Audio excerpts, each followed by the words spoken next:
2026년 우리 경제. 과연 길고 어두운 터널 끝에서 빛을 보게 될까요? 아니면 터널을 나왔을 때 우리를 기다리는 건 우리가 전혀 예상치 못했던 또 다른 현실일까요?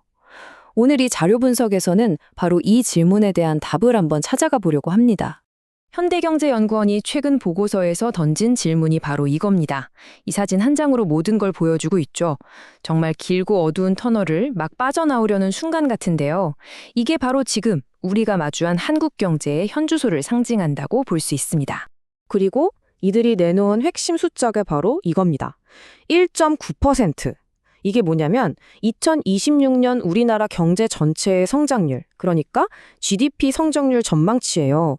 2025년이 1.0%였으니까 여기서 반등한 수치라서 겉으로만 보면 이거 꽤 긍정적인 신호 아닌가 싶죠. 자, 그럼 한번 제대로 파고들어 볼까요? 첫 번째 파트, 희미한 희망의 빛입니다. 과연 이 1.9%라는 숫자, 이게 이야기의 전부일까요? 결론부터 말씀드리면 전혀 그렇지 않습니다. 이야기가 그렇게 간단하지가 않아요. 이 1.9%라는 숫자 뒤에는요, 사실 한국 경제의 체질 자체가 그 엔진이 통째로 바뀌고 있다는 아주 거대하고 복잡한 현실이 숨어 있습니다. 두 번째 파트, 2026년 경제 성적표입니다. 자, 지금부터 이 복잡한 현실을 하나하나 아주 명확하게 항목별로 한번 뜯어보겠습니다. 이 성적표를 좀 더 쉽게 이해하기 위해서 희소식과 나쁜 소식으로 나눠서 한번 볼게요. 마치 동전의 양면처럼 우리 경제에 지금 밝은 면과 어두운 면이 동시에 존재하고 있거든요. 자, 먼저 희소식부터 갑니다. 바로 2.6%라는 이 숫자, 건설 투자 증가율인데요. 이게 왜 희소식이냐면 바로 전년도에 마이너스 7.0%라는 정말 최악의 성적을 기록했었거든요. 거기서 이렇게 극적으로 반등했다는 건 정말 대단한 소식이죠. 하지만 곧바로 나쁜 소식이 이어집니다. 마이너스 1.0%. 이건 바로 한국 경제의 전통적인 성장 동력이었던 수출 증가율입니다. 전년도 마이너스 0.6%보다 오히려 상황이 더 안 좋아진 거죠. 이 표를 보시면 지금의 복잡한 상황이 한눈에 들어옵니다. 물론 희망적인 부분도 있어요. 민간 소비는 1.3%에서 1.7%로 조금이나마 개선이 되고요. 근데 다른 쪽을 보면 무역수지 흑자 폭은 확 줄어들고 실업률은 오히려 살짝 올라갑니다. 새로 생기는 일자리 수도 줄어들고요. 그러니까 정리하자면 회복은 회복인데 그 기반이 굉장히 불안정하다 이겁니다. 그러니까 핵심 질문은 이거죠. 회복세가 이렇게 위태위태하다면 도대체 지금 누가 이 새로운 경제를 움직이고 있는 걸까요? 이제 경제 지표 너머에 있는 사람을 들여다볼 시간입니다. 세 번째 파트, 홀로 사는 대한민국입니다. 바로 여기서 우리는 한국 사회의 근본적인 변화, 그리고 우리 경제에 숨겨진 동력이 무엇인지 발견하게 될 겁니다. 이거 정말 놀라운 변화인데요. 불과 2년 전 2022년까지만 해도 1인 가구 중에서 가장 비중이 큰 연령대는 29세 이하였어요. 사회초년생이나 대학생들이었죠. 그런데 2024년 사상 처음으로 70세 이상 어르신들이 그 자리를 차지했습니다. 정말 엄청나게 빠르고 극적인 인구 구조의 변화를 보여주는 장면입니다. 그리고 이 변화, 여기서 끝이 아닙니다.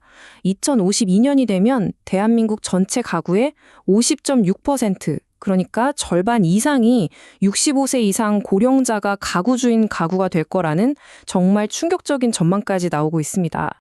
그래서 요즘 1인 가구 경제라는 말이 나오는 겁니다. 이제 전체 가구의 3분의 1을 훌쩍 넘어선 이들이 우리 경제에 미치는 영향력은 더 이상 그냥 하나의 현상이 아니라 우리가 반드시 이해해야 할 새로운 현실이 된 거죠. 네 번째 파트, 1인 가구 경제의 명암입니다. 자, 이제 앞에서 봤던 이 인구 통계가 왜 그렇게 불안정한 경제 지표로 이어지는 건지 그 연결고리를 한번 찾아보겠습니다. 한국은행의 분석은 아주 직설적이고 단호합니다. 1인 가구의 소비는 우리 경제 전반의 회복의 구조적 재앙 요인이다. 한마디로 국가 경제 전체의 발목을 잡는 핵심 원인으로 바로 이 1인 가구의 소비 부진을 지목한 겁니다. 아니, 왜 그럴까요? 이유는 아주 명확합니다. 쓸 돈이 부족하기 때문이에요. 1인 가구의 소득은 전체 가구 평균의 절반도 안 되는 44.9% 수준이고요. 가지고 있는 자산은 그보다 더 적은 39.3%에 불과합니다.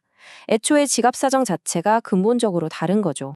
이 두 개의 그래프가 보여주는 이 괴리감, 이게 바로 지금의 현실입니다. 왼쪽을 보시면 경제에 대한 기대감이나 심리는 빠르게 회복되고 있는 것처럼 보여요. 근데 오른쪽, 실제 소매 판매, 즉 사람들이 실제로 돈을 쓰는 걸 보면 여전히 바닥에서 벗어나질 못하고 있죠. 마음은 희망적인데 지갑은 닫혀 있다 이겁니다. 한국은행이 꼽은 원인들을 보면 하나하나가 다 정말 현실적인 문제들입니다.